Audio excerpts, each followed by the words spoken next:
Do you think we secretly believe made in Italy is more valuable than made in India? And she was like, I want to know what the diamonds cost, the gold cost, and the making charges are. But when it comes to buying something that's made in Italy, we don't ask the same questions. You go into Cartier, you buy a piece of jewelry. Suddenly, when Prada did the Kolhapuri, everybody on Instagram and in legacy publications were writing about the Kolhapuri. Why weren't they writing about it before? Indian designers don't listen to feedback. So the real consumer is paying for all that big Bollywood dressing that you're seeing. And I'm sure Manish won't mind me speaking about this. When Manish Malhotra's first wanted to be part of the mainstream conversation, there was so many old school Indian designers who were like, oh, but he's... But are you aware that people now walking the red carpet at Cannes Film Festival are paying the sponsors? Which Indian designer do you think has been the most overhyped in the last decade? The most, oh gosh, that's putting me on the spot.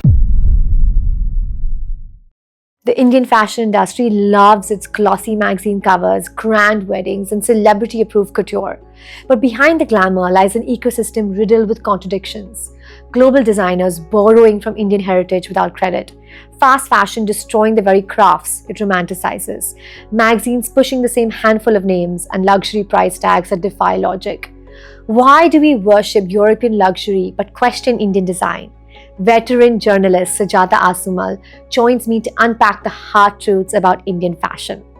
As a journalist, author, and one of the sharpest voices in fashion today, she's been both insider and critic, making her one of the few people who can speak about the industry's triumphs and hypocrisies in the same breath, and ask the questions that no one in Indian fashion wants to answer. Who really holds power? Is the game rigged? And is Indian fashion on the verge of a true global breakthrough, or are we just playing dress up for the West's approval? Subscribe now so you don't miss out on such conversations. I have to start with asking you though that I saw the video that you posted recently. Which one? Which one? Yes, I feel like that's also been an evolution of its own, right? And I love that you can say which one. Which I also want to talk about, because I feel as though journalists sort of look down on Instagram, and I was one of the first to get on it. And I see so many of them now getting on it, and it's interesting that they are actually playing catch up and they're not leading the opinion because they were late to get on it. Yes. You know what I mean? And I remember sitting down with you through that phase, through that very But I was first never bit. a snob about it. I knew this was the future. Yes. I don't know why so many legacy publication journalists were snobby about it. Do you think traditional content looks at short form and social media and digital in a way where it's a bit shunned upon? I think there was a time when it did, and that was the problem, and that's when legacy media started losing some of its aura. While magazines are still the heart of legacy publications, how many people actually read the inside of a magazine? They look at the cover. The magazine is the heartbeat, but the lungs are the events and the IPs, and the connective tissues are social media. That's what everyone's looking at every day. So they all work together. So while influencers and content creators look to legacy publications to get that authority, it does have a voice. I mean, legacy publications are over a century old. You can't argue with that history. But influence look to them, but publications also need to look to influencers. Because there was a time when magazines were all had, like, if you look back at the old Bazaars and the old Vogues, it was all illustrated, right? There were no photographs. Then they had to change to photography. So they have to keep evolving. If they don't evolve, they die. And for some reason, when it came to social media, I think there was journalists were really against it because we felt threatened at some point. And that is the truth of it. We did feel threatened at some point. And either you were smart enough to get onto the bandwagon or you weren't. And as I said, I remember so many journalists, especially my generation of journalists, who were like, oh, you're on Instagram. Oh, you're becoming one of them. I remember this. And it was this battle within me. And I mean, I, by that point, was no longer the editor of Harper's Bazaar when Instagram started taking off. And actually, for me, social media has been the biggest blessing because it allowed me to have a voice without that legacy publication. What has it done for you personally and professionally? It's made me being able to reach out. I've always believed that my job is not only just to write about Indian fashion or Middle Eastern fashion, now that I live in Dubai, but to be an ambassador of the countries that I live in. Which is why I was always very clear that I would put Indian fashion on the cover of Bazaar. I would, wear a lot of Indian fashion when I went to fashion weeks abroad. And I think what it's allowed is it's enabled me to reach out to a much wider global audience. Today, a lot of the people, international editors who know me, discover me through social media, whether it's LinkedIn, which is a really important tool, or Instagram. That's where they discover me. Otherwise, who's reading Indian newspapers sitting in London or New York or Paris? They're not reading them, but they're able to read my work thanks to social media and thanks to the digital publications that we have today. So talking about social media and content, I saw a video that you posted recently which spoke about, the entire debate about buying Indian craftsmanship and what the price of that looks like and how we really, really think about an Indian product when it costs 10,000 rupees or 50,000 rupees. But when similarly there is something with that kind of a price tag on Italian or French craftsmanship, we don't blink an eye. And that was such a brilliant piece. I loved it. It really got me thinking. Whenever I speak to Indian designers, even when they say they're showing at fashion weeks abroad, they say that the buyers always ask them, but it's made in India. Why is it so expensive? And I think the only way we can change international world's opinion of that is if we change our own view. And it's a fact. We always think when we go abroad and you spend $700, $500, $300 on something, you call that contemporary fashion. You don't even call that luxury fashion. That falls in the contemporary fashion bracket. You say 30,000 to 70,000 and people are saying, why is it so expensive? But look at the work. I mean, some of these, like an indigo dyed shirt with a little bit of embroidery, can take 4 months to make. I mean, that's craft. Think about what you're paying for. That's luxury. And actually the fact that each piece is a little unique and different is luxury. You are wearing something truly unique, not some logo embossed piece. Do you think we secretly believe made in Italy is more valuable than made in India? I think we are just brought up to believe, or there's a perception that, yes, that anything that luxury belongs to the Europeans. And I don't understand that because luxury belongs to us. We actually defined global material culture for centuries. Go back to the 17th century. And for a nouveau riche person to wear calico from India was the equivalent of wearing an LV logo. It meant you had arrived. It meant you understood style. Because tastemakers wore made in India. So let's talk about that, the mindset of the Indian consumer, right? What is it that's going through them? Why are they okay to spend thousands of dollars on French brands and Italian brands, but why are they hesitating and why are they asking so many questions when it comes to Indian brands? I think also because you have to remember where we sort of all started. We all started going to the tailor shop and making our own clothes. And it was a very different way of making clothes, right? So you weren't buying a brand. Now, when you're buying an Indian label, you are buying a brand. So the question is, so my mother, she comes from a jeweler's family, okay? So when we go till today, we can go to a jewelry brand and she will say, what's the gold, what's the diamond, and what's the making charges? I'm like, Mom, you can't ask that at a jeweler store internationally. Yeah. But that is the mindset she was growing up with. And she was like, what is this brand I'm paying for? I want to know what the diamonds cost, the gold cost, and the making charges are. Yeah. And that is a mindset that we were brought up when it comes to Indian, buying anything that is done in India. But when it comes to buying something that's made in Italy, we don't ask the same questions. You go into Cartier, you'll buy a piece of jewelry, but an Indian jeweler, you will ask these questions. Why? There should be the same rules for both. I think we've been so involved in the process, right, when it comes to Indian fashion, because we've almost felt like we can take that gold, we can take a photo and we can go to the karigar. So we almost feel like we have access to the entire process and the craftsmanship. Versus when you're walking into a Cartier, you're buying the brand. You're buying the brand. And that's a big part of the story. I've been to these beautiful exhibitions and pop-ups that happen in India, right? And I see ever so often that buyer consumer is coming in By the way, she's carrying like an Hermes bag that costs a fortune, but she is bargaining with that Indian designer who set up this stall that looks really cute. It's probably like 10 feet big. And she's bargaining there for a shirt that costs 15,000 rupees. And when she was buying that Hermes bag, did she bargain? And did she have to buy a whole load of product before she got that Hermes bag and was offered that Hermes bag and she felt it was a privilege? Yet when she goes to the Indian pop-up of an independent label who really requires that money and is probably supporting a whole load of darzees and artisans and a whole load of backlog. She wants to bargain. Why is that? You don't bargain when you go to an international brand. You want to bargain when you go to buy something because it's made in India. I don't get it. Sorry. I want to ask you though. So as someone, you did start, as you said, you were India's first blogger, right? One of India's first fashion bloggers. And then, you went on to be one of the first influencers who was sitting at fashion shows in London, Milan, and Paris. How did legacy media accept you? How did journalists first react to you? I think it was definitely met with threat until we collaborated.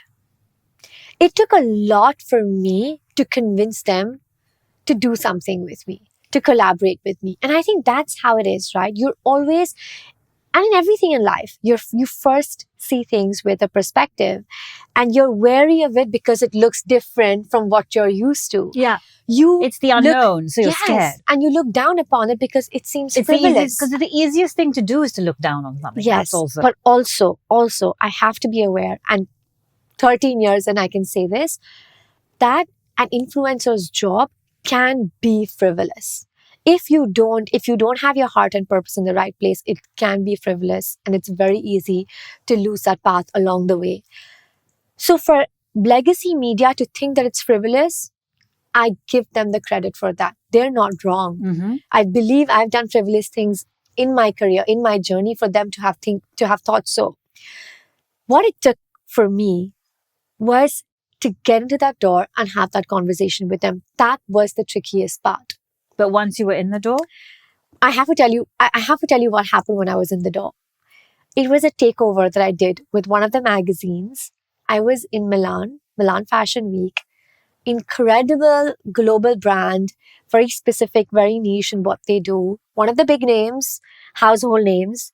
And I was doing a takeover with an Indian magazine. They didn't have a seat at the show. I had a seat at the show. So this would be a fantastic collaboration where, because I was there, I would take over. And they could have been upset that, you have a seat at the show and we don't. So yes, they could have reacted a very different way. They were open to reacting. Yes, exactly. They were open to the collaboration. And here's what I did. The content that I was creating, I gave them the exclusive for it. So before my community could see it, it was the magazine's community that got access to it. Now, one of my friends was working at the magazines at this point of time, and this is why I know about it. She said, when you did this takeover on Instagram stories, we got views that we haven't had in the last 5 years. Wow. Probably since we've activated social media. And that is what a beautiful collaboration needs to look like. Because I was able to open their audience to a different side. I was able to also open them up to the power of what digital media could look like. If you don't see it, you're not going to open your mind to it. And I think over time, that became an incredible relationship. So when emerging brands ask me, what is it that, we need to do? Or what is some kind of feedback that you have? And this is something that I tell them. Because I'm at global events and I'm seeing that global perspective, I say first thing is your product, right? Which has to be, if your product is not in the right place, it might sound like the most basic thing in the world. But if your product is not something worth having, worth owning, worth buying, you're not even a part of this conversation. But I think the second thing, especially for an Indian brand, has to be the brand that you build. With the story that you tell, with the vision and the mission that you have, but it has to be the brand that you build. And it's storytelling. that we can do better than any. We have such stories to tell.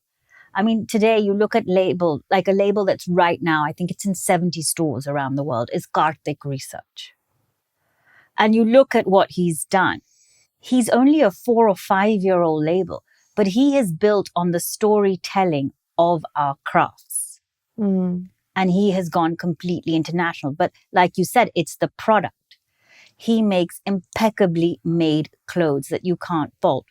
And one feedback I do get from international buyers of merchandisers is that Indian designers don't listen to feedback. Because we have such knowledge of craft and textile, we have a little bit, but we know better. There is a little bit of that too.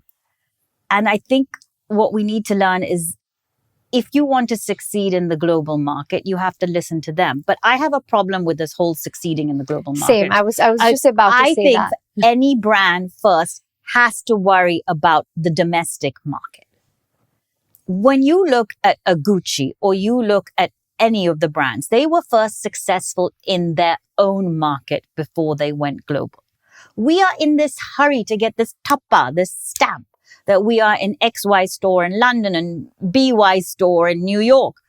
Why? Why can't we be proud that we are one of the biggest brands of India? Why can't that be the moment of pride? There is this, I mean, let's just take this whole Prada Kolhapuri thing, okay? Suddenly, when Prada did the Kolhapuri, everybody on Instagram and in legacy publications were writing about the Kolhapuri. Why weren't they writing about it before? So Brad Pitt wore that 1111 shirt with Tangalia weave, and it's actually a weave even I didn't know about, and it has this bead-like look. And I believe there are only like 100 craftsmen left that do it, and it's a 700-year-old craft form. But it took Brad Pitt to wear it. 1111 actually put a video up about this craft form in January, and even us as journalists didn't notice it until Brad Pitt wore it. We do have this hang up, and it really worries me that we have to wait for the West to put a stamp on something before we ourselves recognize how much there is. Yes, that is true. It's also coming from a place of pride, right? Especially for the Indian consumer and that Indian editor or that Indian journalist or that Indian content creator. It's coming from a place of, Prada taking the Kolhapuri chappal, rebranding it as a leather sandal, which and the was summer just edge shoe. Totally unacceptable to start with. Appropriation to me is, inspiration is fine. Fashion has always been inspired. We've always had conversations, even Indian fashion. You take an old weave like the tanchoy. Okay, it's so tanchoy. It's actually a word that comes from China. It is a word that, the motives are all Chinese, but we always credit it when we say that, when we write about the weave. But I think in today's age, where crafts form are flower, they're having a moment which is difficult for them, acknowledgement has got to be more than just saying it's inspired by India. You've actually got to work. There's a word that fashion loves, collaboration. I want to see them truly use it. They don't use it truly. Collaborate with the craftspeople. And they must. And I have a huge problem where they think they can just write in the press notes, oh, this was inspired by India, and that they can get away with that. No, you are using a crafts form from India.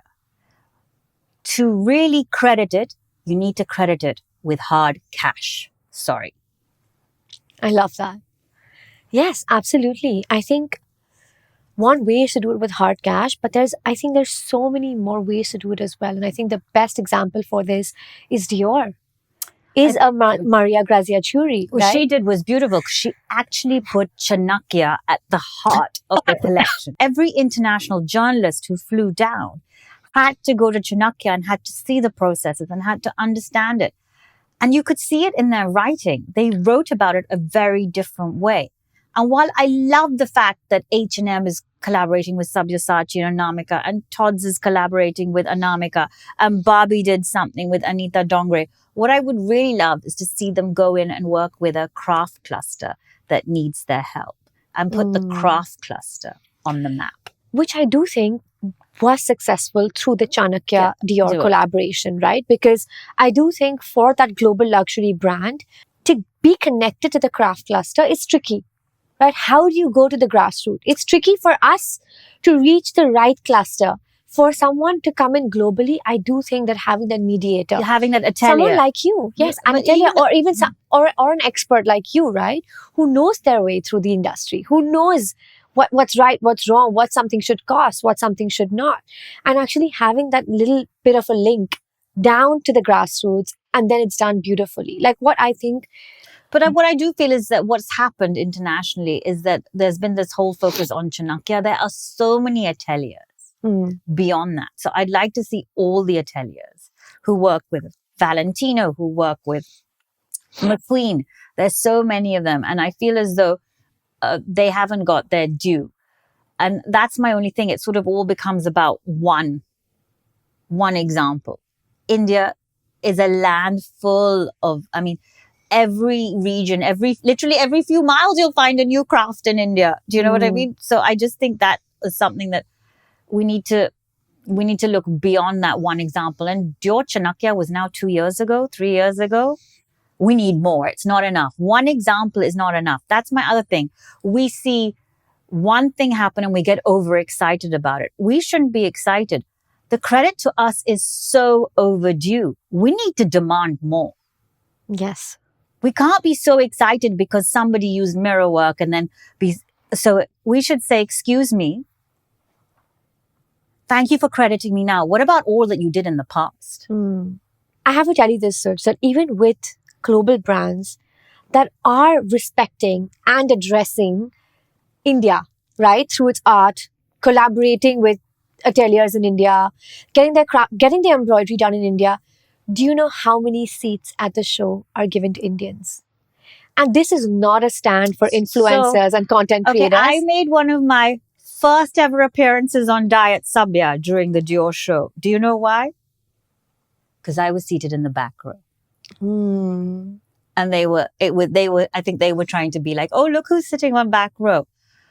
I didn't make a big deal about it because obviously it's their choice. But I do think that an independent journalist from India with a voice like mine shouldn't have been sitting on back row.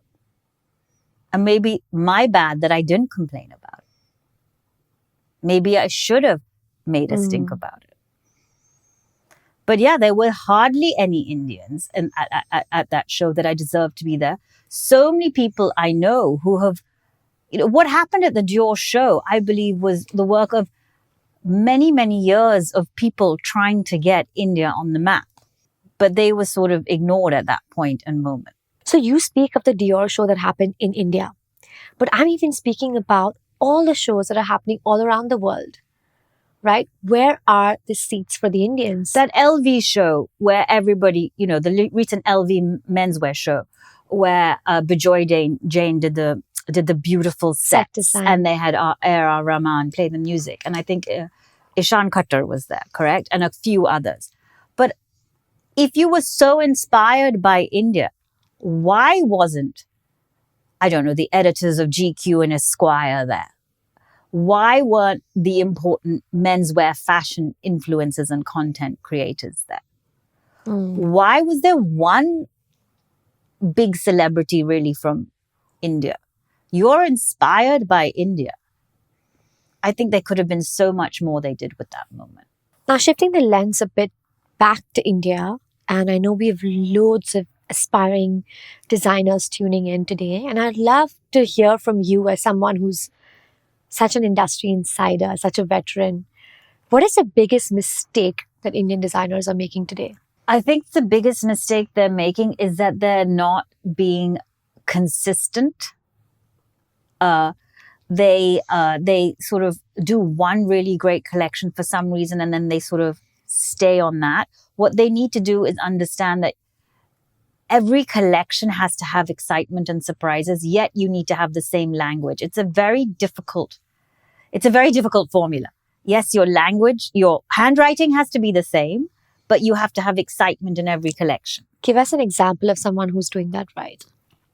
I would say like a Rimzim Dadu. Rimzim for sure, and I would say definitely Anamika Khanna. There's a definite handwriting, but there's a newness and an excitement to every collection that she does. And she's doing it right at AKOK. And she's understood that pricing is important too. That you need to be able to, She's done it brilliantly. I'm a fan. Yeah. To me, she's a great example. And she's someone who at one point of her career went international did a show at a couple of international and then reined it back in and went back and realized the India market is where it, and is now going to London Fashion Week. I think there's also this real eager to just, as I said, get the stamp of being international. And you're so lucky. Back in the day, there were today, Organ and Ansam and Azza and Pernia's Papa Shop have stores all over India. Before, designers didn't even have that. They didn't have, or they couldn't rely on e-commerce. You know what I mean? You have all these wonderful places you can retail at, and designers couldn't even think about having their own flagship store. There is this perception that the global consumer has a better purchasing power than the Indian consumer. Okay, if that was true, why is every international brand looking to launch in India? I agree. If that is true, why is a company like Reliance bringing in over 100 international brands to India? Because the potential and the next market is India. We all know that Europe and America is not purchasing the way it did. That's why you're seeing the department stores are failing right now. That is also the reason for the entrance of Galeries Lafayette. We have Saks Fifth Avenue looking at India. We have 10 Costa Como looking at India. Why are these stores looking at India? Because the purchasing power is moving. There was a time when India was the largest economy in the world and we were the spenders, and then it moved. And just like in fashion, everything goes around in circle. The circle's coming around. It's an exciting time. It's a really exciting time, I think, to be someone who is in anything to do with global material culture in India, whether it's art, whether it's design, whether it's jewelry. Jewelry is having a real moment, I feel. And of course, fashion. Which Indian designer do you think has been the most overhyped in the last decade? Oh gosh, that's putting me on the spot. My question is, when you see designers do all this celebrity dressing and all this Bollywood dressing, who do you think's paying for that dressing? You are, and the price that you're paying for it. So a brand that's going overzealous or like over keen on the Bollywood dressing, just remember who's paying for that. You are. How? They have to account for that somewhere in their books. So they're going to add it onto the price tag of the garment you're wearing. Of the real consumer. Yeah, of the real. So the real consumer is paying for all that big Bollywood dressing that you're seeing. That's food for thought, for sure. And the fact is, I think many Indian designers do put those pieces back on the shelf because we're not as mature as the great European brands and we can't afford to put it, not to sell it. There's a reason for it, right? But, it's off your shelf or it has to be altered. So many things that have to happen and there's a cost to it and it's expensive. And I feel really bad for the younger brands. And I remember one celebrity stylist who called up a designer who's now fairly well known and said, oh, if you don't give the clothes for free, then I'll make sure that, you know what I mean? No one wears you and da-da-da-da. You've got to realize that that young designer can't afford to send you that piece. And you can afford that piece. So at least offer to cover the, the shipping, the packaging, some token payment. Why not? If you really believe in that brand.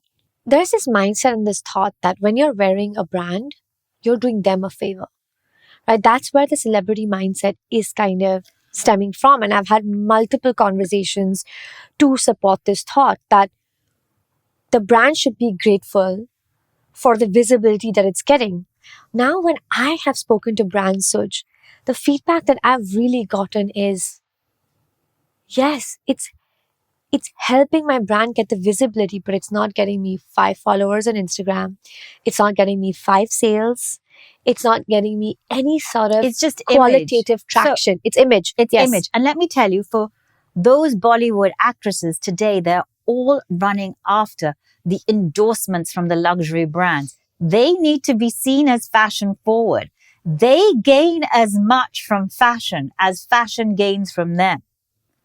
Today, being seen as stylish and fashion forward Is landing the big contracts. is landing the contracts. And don't tell, I mean, there are actresses who probably make more money out of working in fashion than they do out of Bollywood today. Who do you consider your style icons?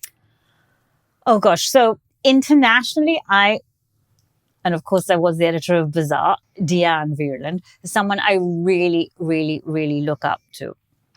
I think within India, oh gosh, I mean, there have been so many. I mean, you look to all the old royalty. Everyone looks to Maharani Gayatri Devi, even her mum. You know, they were very, very stylish women. I look at all the old pictures of, especially in Ritu Kumar's book on royal textiles. I mean, I drift through those and I just go, oh my gosh. I mean, I do believe I was some sort of a queen in my last life.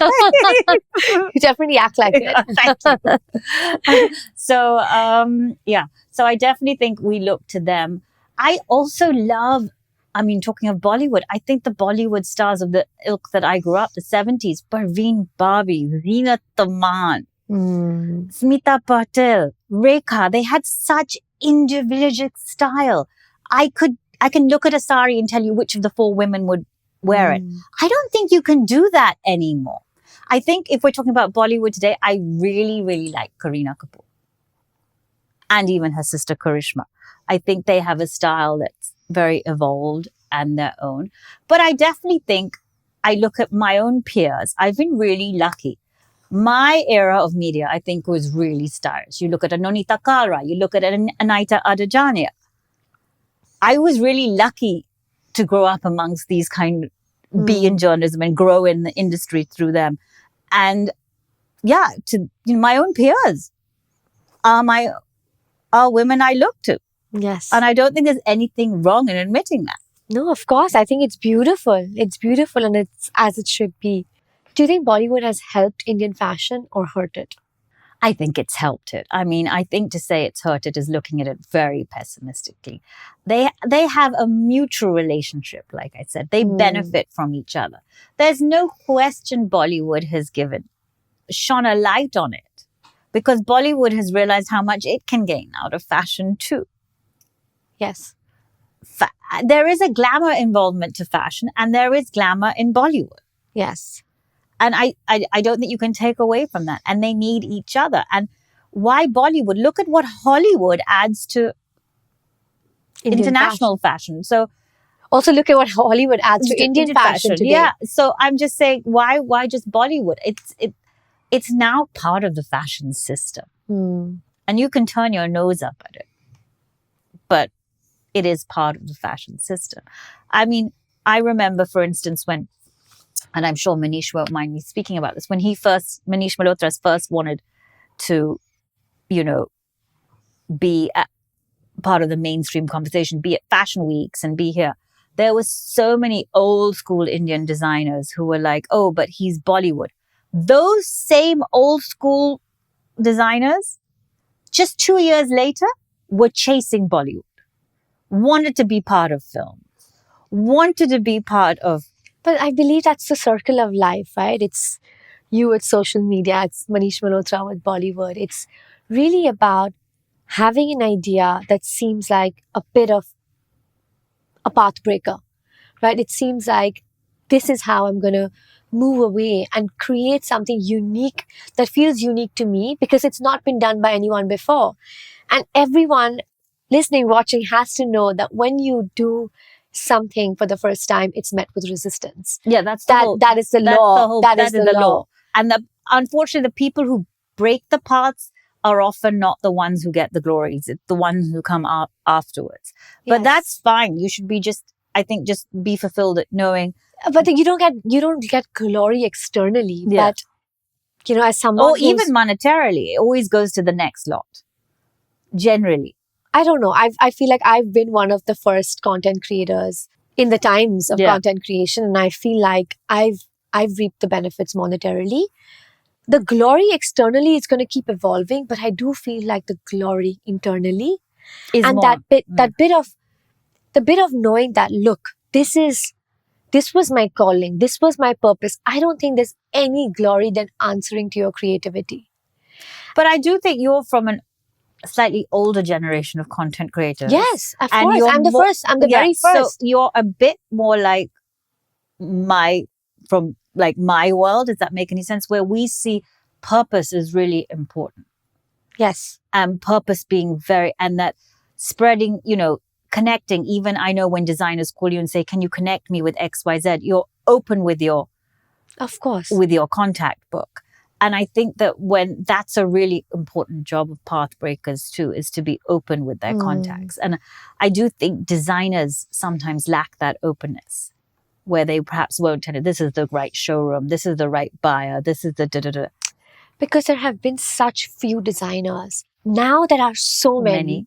Now the talent has just kind of, it's overflowing. But if you look back, like if you look 2 decades ago, there were 10 Indian designers worth talking about. Whose work as well, whose product They was could worth say they're like talking about. 5 founding fathers, Yes. literally, of Yes. Indian fashion. And what's wonderful is most of them are still relevant today. I love it. that. And all of them, I think most of them are mentors to me. I mean, if you Are look at people that I can Rohit turn Bal's work, I mean, he may no longer be, but it's still so important. Abu Jani, Sandeep Khosla, to me, really are the OGs in many, many ways. And they have And the art of storytelling that and Abu the Jani crafts Sandeep they have Khosla. put. Whatever I actually know about chicken curry and badla back in the 90s was thanks to them educating me. You know what I mean? You look at the work of Tarun, it's still so relevant today. I mean, that corset blouse. And the drapes. And the drapes haven't gone anywhere. The drapes haven't just gone anywhere. And the idea of the concept sari, he invented the word. And I remember he used to talk about this India modern look. And I'm like, what is this India? Now you say India modern and the look comes immediately. Yes. I mean, these really were the founding fathers. Even if you look at the work of JJ and Suneet, I mean, it was very important work back then. And it's interesting that still today when brides say, who should I go to? It's many of the OG designers. I would still say, go to Tarun, go to Abu Jani, Sandeep Khosla. And if you don't have a Rohit Bal in your wardrobe, it's not complete. So coming back to the key opinion leaders, right? Yeah. And in whatever form they are we mistaking visibility on the internet for real impact? I think that we can get carried away with it because there's a glamour with visibility, right? But some of the brands that are really successful are not the brands that you see on every single red carpet. I think one of the most successful brands in India today is Anita Dongre. You don't see her dressing every celebrity. You see her being very select in who she chooses to. But you have seen her on the Masoom Minawala show. You have seen her on the Masoom Minawala. You look at a brand like Good Earth. Super successful. I mean, they've changed the way we look at Indian objects, whether it's furniture or it's fashion. Drinkware. Everything. I mean, when I got married, my mom wanted to do a trousseau, and I remember her wanting to get me like Noritaki or whatever. And I said, no, I want Good Earth cutlery and plates and crockery, because that to me was so much better. And I don't think that I looked at Indian homeware the way I looked at it until Good Earth. But they've also done so much in fashion. Like I've said, I mean, brands like 1111, Raw Mango, all started through that. And that brings me to Raw Mango as well, another brand which does some celebrity dressing, but it doesn't court it the way other brands have. But I do think it's important for every brand to find their own unique language, even not just with design, also with PR. Yeah, with their marketing. I find it really odd that I see it has to be someone who resonates with your brand. Does that make sense? You have the actress you dress has to fit in with your brand DNA. And sometimes I think they just, oh, we got a request, so let's dress. I don't think there's anything wrong in knowing who and what will work for your brand. Not every brand works for every actress, and not every actress should work for every brand. It works both ways. Absolutely. Do you think the fashion industry is toxic in nature? Do I think it's toxic? I think, is the fashion industry really The Devil Wears Prada? Okay, now that film came out while I was editor-in-chief of a magazine, and let me tell you, it really doesn't work like that at all. And I wish it did. Is that were you that editor? No, I don't think so. I was at all. I don't think any editors in India I know have been like that. Whether it's editors of Vogue, Elle, or Bazaar, none of them have been like that. But I don't think it's toxic. It is a highly, there is. So I always say, by the way, my master's is in international political journalism. And I always say it equipped me well to work in fashion. Wow, I love that. My master's politics, my master's is not in fashion journalism. I went on and studied fashion later. I went to FIT when I was 26 or 27. I actually studied political journalism. But then, fashion also has a big role to play within politics. Which I always find very interesting, which we forget is, we decode what Narendra Modi wears. We decode what every first lady wears. So I've been going to Fashion Week for 25 years now, since it started. I was there at the first one. So I'm showing my age, but anyway. And I just remember it felt like a coming together of an industry. It felt like a fraternity. And I do feel as though that feeling has gone. That feeling of being one has gone. I feel as though it has become more competitive, but that happens as every industry matures. You talk to anybody in any industry. You talk to people who were in Bollywood back in the 60s and 70s. You know what I mean? You talk to them now. That's natural because there's so much money in it now. It has changed the game in a good way, but I think also it has brought in this kind of sense of competitiveness. There is a hierarchy, there is the politicalness, which didn't really matter. I mean, the first Fashion Week, I was actually Elle magazine, which was the only fashion magazine, and we didn't even have any seats. There was none of this front row nonsense in that first Fashion Week. We came in and sat on the first available seat. No, absolutely. But I do have to give you a different perspective on this, which is as someone who's also been working in fashion in India for more than a decade now, I've actually not dealt with so many politics. So where do you think that's kind of coming from? Is that because I'm more independent? No, I think independent people do deal with less politics, for sure. Because within publications, there is politics, and that's sometimes not the fault of the people working there. It is the people who, in the seats above them, the owners or the people on the board of directors, actually feel that making this competition for some reason will keep everybody at bay. Does that make sense? It does. Yeah. So some of it is that. And I think some of it is also you as a person. If you enjoy the drama and politics, fashion is a place where it can come to you easily. If you're a person who is Shanti, there is so much Shanti in it too. It's really up to you in fashion. True. A lot of it is the individual person. But I agree with you, being independent. I do see that I've been an independent now for well over a decade. It's a lot more peaceful. It's a lot more peaceful. It's a lot more quieter. But what I do miss is the sounding board. I do miss that. And I'm really lucky that I'm friendly with both peers of my generation of journalists and with younger generation content creators like you. And I'm able to bounce ideas of this. And you do create your own tribe. And really, I moved to India at 21, 22, started as a business journalist. A year later, became a fashion journalist. So I don't have school friends in India because I went to school in UK. I have friends in fashion, and some of my best friends, and I mean my best friends, come from fashion. They're girls I consider my sisters today. Wow. I moved to India and I met people like a Malvika Sanghvi or a Shobha Day or, so Nazneen Karmali at Business India, so many of these journalists, women journalists who I looked up to, and they all mentored and helped me. And I had not seen that in UK. And it was something that I came to India for a year to do a 1-year gap year. I was still there. I mean, I still have one foot in India.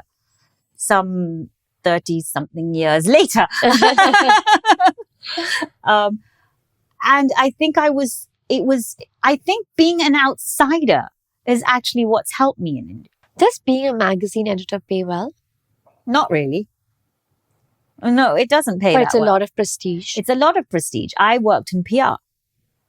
I was one of those journalists who actually walked the other line. Again, I got really a lot of flack from my own peers for walking into PR.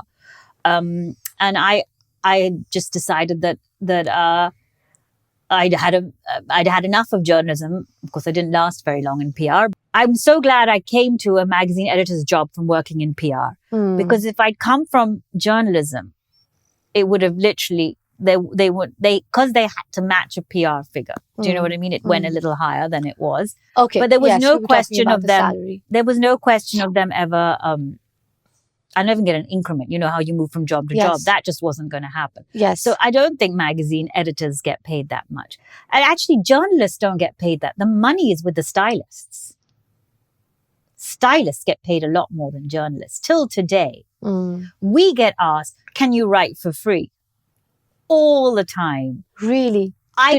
Till today, I get asked if I can write and moderate for free all the time. Big international conference about to come to this region. Can you do it pro bono? Because it's good for your image and it's good for this. And it's really quite sad that we're just not valued. And I find it really hard because I've been an editor and I've had to ask also journalists to write for not what they're worth because we get so little budget for journalism. The budget is always over there. Over where? With the stylists and the photographers and all of that. What is your honest take on the Met Gala and Cannes and their impact on the fashion industry in India? Oh, in India. Okay. It's really interesting because I don't think people really knew what the Met Gala in India was until maybe 5 or 6 years ago. And suddenly it's on everybody's register. But I think the Met Gala has... And that is the power of the Indian celebrity.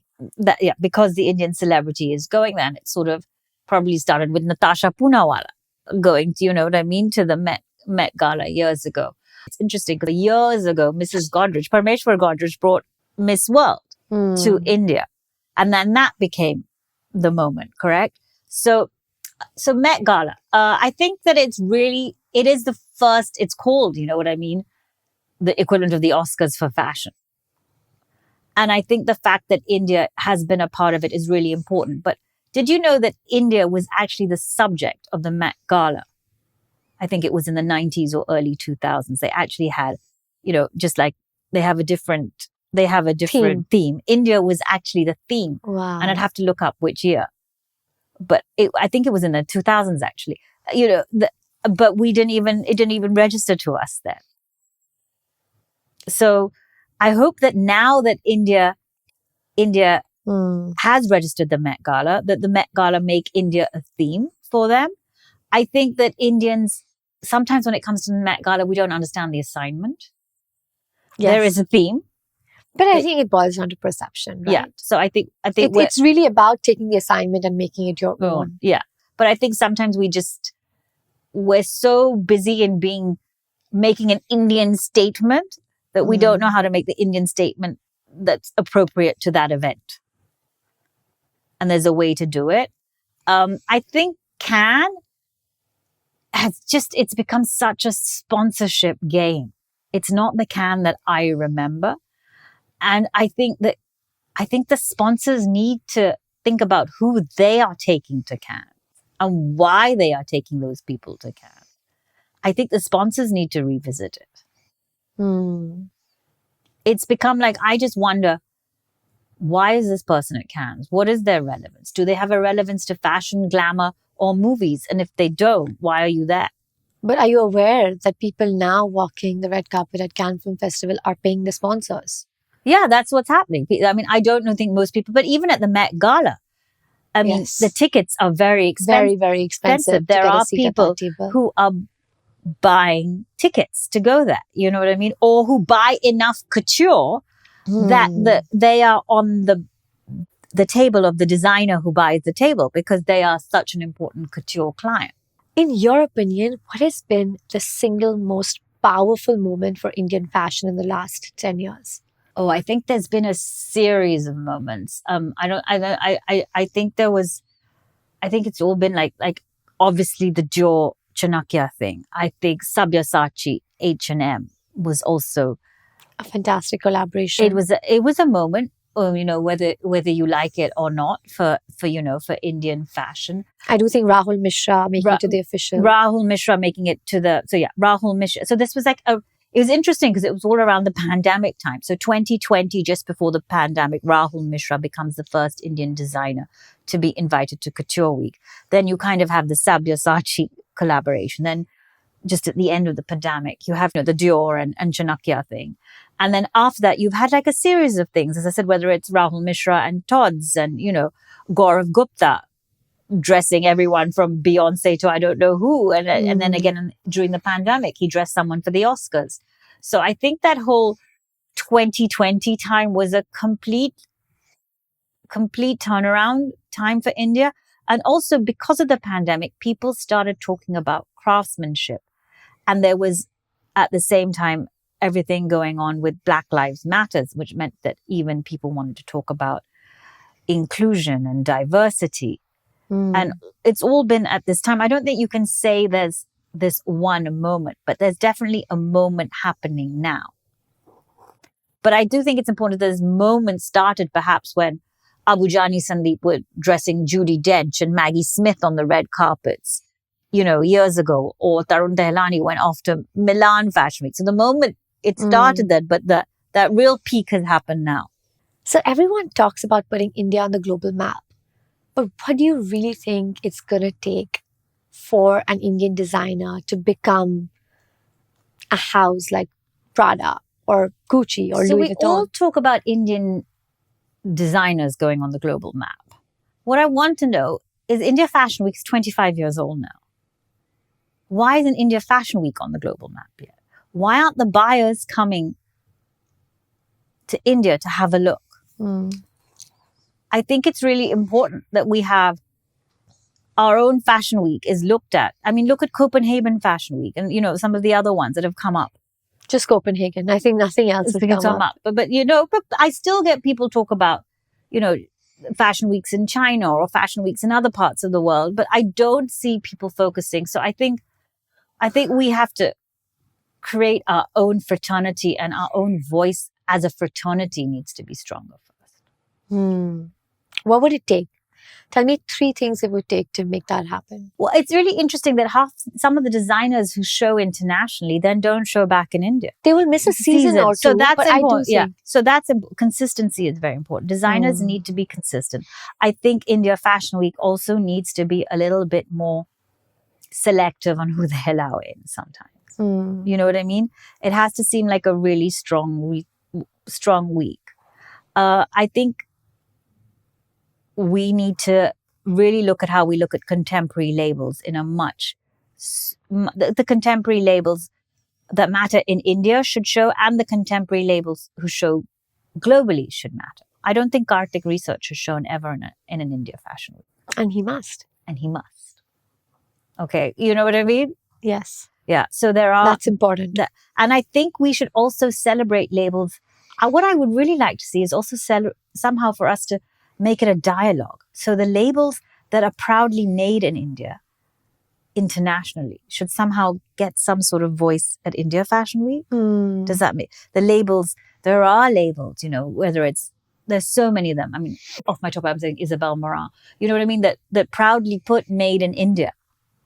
I think it'd be really nice to make it a conversation. I think that we need to work better with the international calendars. Sometimes our fashion week sort of doesn't work with where the calendars. What Dubai Fashion Week has done is really interesting.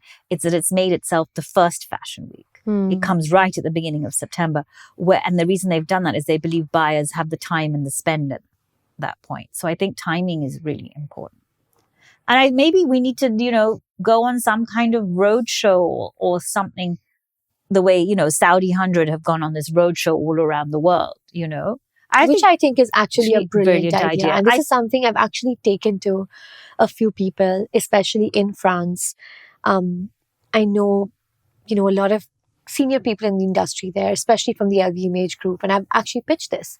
I've said, let me get a collective of Indian emerging labels that could really, do well to get that global eye and get that global platform. I don't know if you remember, but years ago, Selfridges, and I think it was actually Mr. Sunil Sethi who had put it together, put a whole bunch of Indian designers under the label, Amrapali, Manisha Jaisingh. It was many years ago. Fantastic. And I don't think India was ready for it then.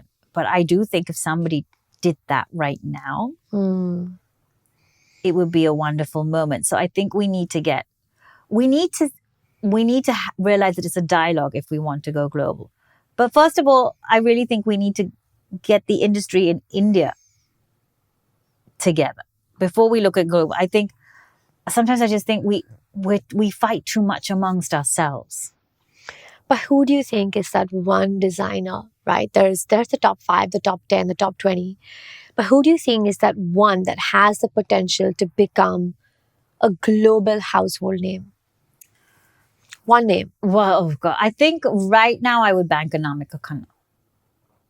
At this moment. The problem is, if you'd asked me that 2 years ago, I would have said a different name. Of course.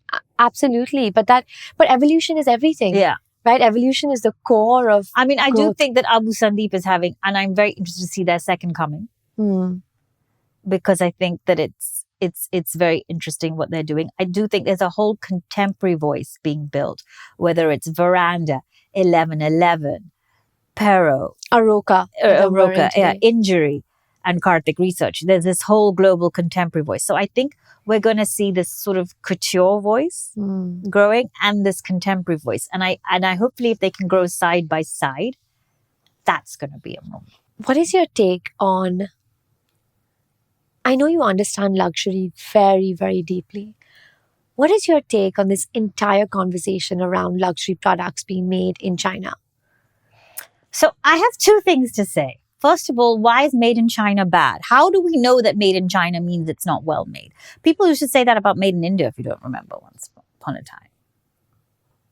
So first of all... Yes, made in India was looked down upon. Yeah, but we changed our narrative, so... Yeah, so I don't think everything made in China means that it's badly made. I think that's being really prejudiced. Luxury brands need to be more open about what they're really doing. I think luxury needs to understand the days of it being able to be, the secret is over. We want to know how our products are made. Show the process. We want to see the process. We want to see where. Why does it have to say made in Italy if it's not? Why can't it say, I don't know, embroidered in India. An ingredients label like food has. Why can't we see that on our clothes? I think that's really important. I'd like to see, okay, like you said, embroidered in India. Do you know what I mean? And then, yes, maybe Italy does the finishing, but it's nice to know where, the whole process is. No, absolutely. But I do think there's also been effort. Like, as someone who works closely with Louis Vuitton, I know as one of their, spokespersons from the country, I was taken to Anier in France, to the atelier, where we saw all the craftspeople making the bags, making the trunks. So when someone asks me this question, I say, I'd like to believe that's not possible because I've been there to the workshop. I've been to the atelier. So I do think the effort a lot has of this been made there. in China of Instagram thing was just people just saying it. I mean, you know what I mean? How much of it, a lot of it was just people thought it was, a lot of it was not proved. What does worry me is what recently happened with Laura, Piana, where they've been called out for how they're paying the workers that they're using in China. Now that worries me. And it's interesting, and if you remember last summer and the summer before, their little pouch bag was the it bag of The summer. L19. It was the L19 and the L29, right? Or 25. Both of them, you know what I mean? Were the bags of summer. And I remember I was looking at one and I didn't buy it because that's in my mind. And I said that to a few girlfriends that I met, and they weren't even aware. This was the situation. Even though it's appeared in newspapers like Financial Times, and it's been on BOF, and it's been, carried by everybody, So I do think that, luxury, if they're going to make in China, they've got to do good by China. I think the conversation around this was also coming from the fact that the prices of luxury goods is only going up every single day. And then to have to hear the news about it, being mass produced in a factory is where I definitely, and I hopefully this is a great moment for Indian designers, because I look at the prices, especially of luxury handbags.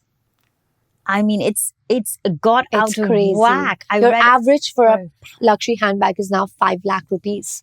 That's a lot of money. And then if you collect all the handbags you've bought over the years, if you have those budgets, you may have been able to buy an apartment.